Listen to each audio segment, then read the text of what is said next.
રૂપાણી શ્રી ઉમિયા પદયાત્રિક પરિવાર charitable ટ્રસ્ટમાં trustee અને મંત્રીની ફરજ નિભાવું છું। આજે આપણે 2 દિવસ પહેલાં અમદાવાદમાં ઘટેલી દુર્ઘટનાના વિજયભાઈ રૂપાણી, જે આપણા માજી મુખ્યમંત્રી હતા, એમને શ્રદ્ધાંજલિ રૂપે 2 દિવસનું મૌન પાડેલ છે।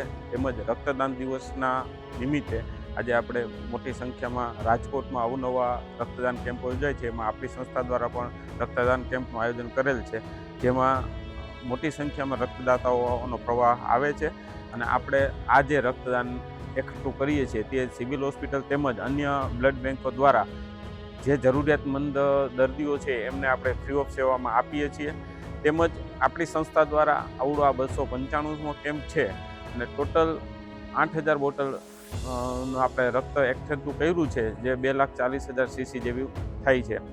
આપણે અવારનવાર ઘણા દર્દીઓ જે ગામડેથી આવતા હોય છે એમને રક્તની જરૂરિયાત હોય છે, પણ એમની આર્થિક પરિસ્થિતિ સારી ન હોવાથી આપણે એને ફ્રી ઓફ કોસ્ટમાં રક્ત અપાવીએ છીએ અને આ એક માનવ સેવાનું કાર્ય કરીએ છીએ। જ્યારે અમારી સંસ્થાનું એક સૂત્ર છે કે રક્તદાતા અને માતા આ 2 જ જીવતદાન આપી છે કે રક્ત ક્યાંય ફેક્ટરીમાં બનતું નથી। જેથી કરીને પબ્લિકને અને આમ જનતાને એક એવી વિનંતી છે કે રક્તદાન કરીએ, દર 3 મહિને રક્તદાન કરી અને આપણે સાથ સહકાર આપીએ। જય ઉમિયાજી।